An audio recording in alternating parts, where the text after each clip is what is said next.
नमस्कार दोस्तों, स्वागत है एक बार फिर से आपका हमारी इस चैनल लखनऊ लर्निंग में। दोस्तों, आज हम बात करेंगे कि जो आपका बिजनेस कम्युनिकेशन सब्जेक्ट है, उसकी जो सेकंड यूनिट है, उससे कुछ एमसीक्यूज लेके आया हूं जो कि आपके एग्जाम के पॉइंट ऑफ व्यू से काफी इंपॉर्टेंट है।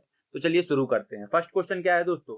Which of the following is not a communication barrier? इनमें से कौन सा कम्युनिकेशन बैरियर नहीं है? पहला है फिजिकल बैरियर, दूसरा है साइकोलॉजिकल बैरियर, तीसरा है टेक्नोलॉजिकल बैरियर और चौथा है लैंग्वेज बैरियर। ठीक है, तो इन तीनों में से चारों में से कौन सा ऑप्शन नहीं है? So the right answer is C, technological enhancement. ये कोई बैरियर नहीं होता है दोस्तों।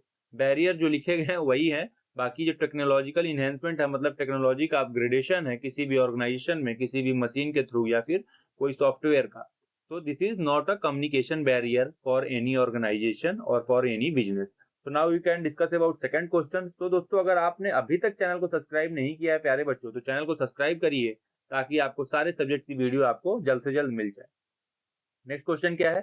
Semantic barrier arise due to. जो सिमेंटिक बैरियर होता है किसके कारण अराइज होता है? नॉइस के कारण, मिसअंडरस्टैंडिंग वर्ड्स और सिंबल के कारण, लैक ऑफ फीडबैक के कारण या फिर फिजिकल डिस्टेंस के कारण। तो द राइट आंसर इज दोस्तों misunderstanding the words and symbol. ठीक है, सिमेंटिक बैरियर अराइज हो कब होता है? जब किसी वर्ड्स का मिसअंडरस्टैंड हो जाता है। किसी ने कहा कुछ, आपने समझ लिया कुछ, या आपने सुन लिया कुछ, और क्या कोई सिंबल की तरीके से, इस कारण से ही आपका सिमेंटिक बैरियर अराइज होता है। नेक्स्ट क्वेश्चन क्या है? Which barrier is caused by preconceived notion और स्टेरियोटाइप? ठीक है दोस्तों, इसका मतलब है कि कौन सा ऐसा बैरियर है जो उत्पन्न होता है प्री कंसाइप्ड और नेशन और स्टूडियोटाइप्स के समय।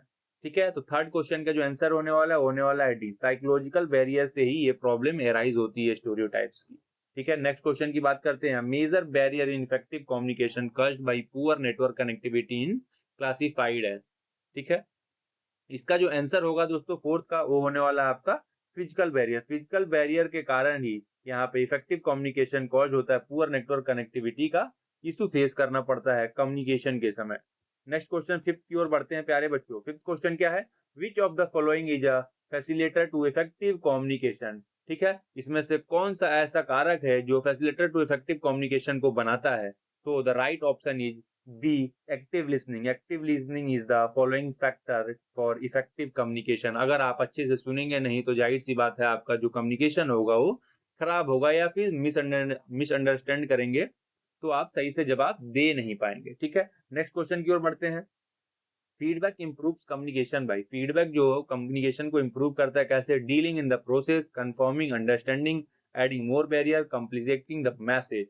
ठीक है, कम्प्लीकेटिंग द मैसेज। तो जो राइट आंसर होने वाला है दोस्तों, होने वाला आपका यहाँ पे बी, कंफर्मिंग द अंडरस्टैंडिंग। मतलब कि जो भी फीडबैक हम लेते हैं उससे हमको ये पता चलता है कि सामने वाले ने क्या सही समझा है या फिर गलत समझ लिया है उसको। नेक्स्ट क्वेश्चन है, maintaining eye contact during a conversation enhance. जब आप किसी से बात करते हैं तो आपकी आंखों में आंखें डाल के बात करते हैं तो किस चीज को इनहेंस करता है? Non verbal communication, barrier to communication, noise in communication या टेक्निकल डिफिकल्टीज? तो the right answer is non verbal communication को ये बताता है। ठीक है, आगे हम बात करते हैं इफेक्टिव लिसनिंग से रिलेटेड कुछ क्वेश्चंस हैं, उसको भी हम डिस्कस कर लेते हैं प्यारे बच्चों। पहला क्वेश्चन क्या है? Which of which type of listening involves understanding the emotion and feeling behind the message? ठीक है, पहला ऑप्शन है critical listening, empathic listening, passive listening, evaluative listening. So the right option of question 8 number is B, empathic listening is the right option to understanding the emotion and feeling behind the message. ठीक है, आगे क्या question पूछ रहा है? What is the first step in effective listening? कौन सा पहला स्टेप है इफेक्टिव लिसनिंग का? So the right answer is B, playing attention to the speaker. जब कोई सामने वाला बोले तो आपको सही से सुनना चाहिए, यही आपका फर्स्ट प्रोसेस होता है किसी भी इफेक्टिव लिसनिंग का। ठीक है, नेक्स्ट क्वेश्चन की ओर बढ़ते हैं, टेंथ क्वेश्चन की ओर। Which of the following is not a part of effective listening? इसमें से कौन सा इफेक्टिव लिसनिंग का पार्ट नहीं है प्यारे बच्चों? इन चारों ऑप्शन में से कौन सा इफेक्टिव लिसनिंग का पार्ट नहीं है? तो the right answer is B, avoiding the eye contact. Eye contact अगर आप अवॉइड कर रहे हैं तो एक इफेक्टिव लिसनिंग का पार्ट नहीं, क्योंकि मैं ऑलरेडी यहाँ पे डिस्कस किया कि पेइंग अटेंशन व्हेनेवर शी और ही इज स्पीकिंग और speaker in front of you और behind you, so you have to doing eye contact to understand easily and effectively all the message। ठीक है, आगे हम बात करते हैं परसेप्शन एंड रियलिटी के ऊपर भी जो क्वेश्चंस बने हुए हैं उसको भी हम यहाँ पे डिस्कस करते हैं। क्वेश्चन क्या कहता है? Perception is a communication refers to how the message is encoded, how the message is interpreted by the receiver, the usual or technical terms in communication, the actual content of message. ठीक है, तो जो इसका right option होने वाला क्या होने वाला है, B, how the message is interpreted by the receiver. जो रिसीवर है वो कैसे अब मैसेज को समझ पा रहा है, कैसे अपने हिसाब से इनको डिकोड कर पा रहा है जो मैसेज भेजा गया है। ठीक है, नेक्स्ट क्वेश्चन क्या है, which of the following influences perception in communication. ठीक है, कौन सी ऐसी कारक है जो परसेप्शन को इन्फ्लुएंस करती है, कब, कम्युनिकेशन के समय। Cultural background, personal experience, attitude, belief, all of the above. तो दोस्तों इसका आंसर क्या होने वाला है, all of the above. All of the above is the right option, क्योंकि इन्फ्लुएंस करती है परसेप्शन हर एक चीज को, कल्चरल बैकग्राउंड से भी, पर्सनल एक्सपीरियंस से भी। अगर आप इस चीज को लेकर बिलीव करते हैं तब भी आपका जो ये कम्युनिकेशन है वो इन्फ्लुएंस जरूर होगा। नेक्स्ट बात करते हैं role of opinion, attitude and belief के ऊपर भी जो एमसीक्यू आ सकते हैं आपके एग्जाम में, उसको भी डिस्कस करते हैं। क्या है, attitudes and belief affect communication bye clarifying the message, destroying the interpretation of message, eliminating barrier, ensuring a smooth communication. So the right answer is distorting the interpretation of the message. ठीक है दोस्तों, next question की ओर बढ़ते हैं। Which factor is most likely to distort the communication process. ठीक है, इसमें से कौन सा फैक्टर ऐसा है जो डिस्टॉर्ट करता है कम्युनिकेशन प्रोसेस को। ठीक है, चारों में से पहला क्या है, similar opinion, strongly held biases, empathy towards the receiver, a positive attitude. So the right answer is strongly held biases. ठीक है, ये क्या करता है, यहाँ पे डिसॉर्ट करता है किसी भी कम्युनिकेशन प्रोसेस को, मतलब गलत ठहराने में काम करता है। कोई भी बायसनेस कर देते हैं, जैसे सपोज दैट आपने बोला मेरे को कि ये कन्वे करना है मैसेज, मैंने अपने तरीकों से जाके कन्वे कर दिया, अगर हमको अच्छा लगा चाहे बुरा लगा, तो ये कम्युनिकेशन को इफेक्टिव बनाने में प्रॉब्लम क्रिएट करता है। तो नेक्स्ट 15 क्वेश्चन की ओर बढ़ते हैं प्यारे बच्चों हम लोग।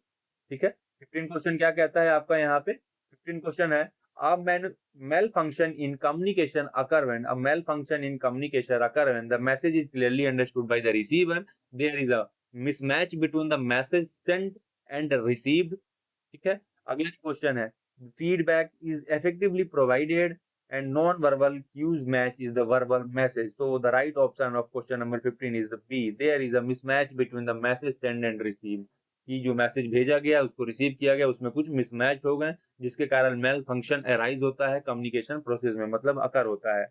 विच of the following is an example of communication malfunction. ठीक है, अभी मेल फंक्शन मैंने बता दिया आपको, तो इसमें से कौन सा एक ऐसा एग्जांपल है प्यारे बच्चों जो मेल फंक्शन को यहाँ पे दर्शाता है। तो the right answer is B, misinterpretation of tone in an email. ठीक है, मतलब कि हम भेजना क्या चाह रहे थे और आपने क्या मिस इंटरप्ट कर लिया, मतलब अपने तरह से क्या इंटरप्ट कर लिया, वो यहाँ पे राइट आंसर होगा एक मेल फंक्शन का यहाँ पे कम्युनिकेशन प्रोसेस में।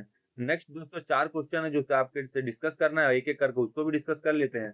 What is the most important aspects of business etiquettes. इसमें से कौन सा ऐसा एस्पेक्ट्स है जो बिजनेस एटिकेट्स के लिए काफी इंपॉर्टेंट है। ठीक है, तो पहला ऑप्शन है maintaining professionalism in behaviour and communication, following personal habit in the work places, avoiding formal greetings, ignoring cultural norms. So the right option is A. Maintaining professionalism in behavior and communication is the important aspects of every business etiquette.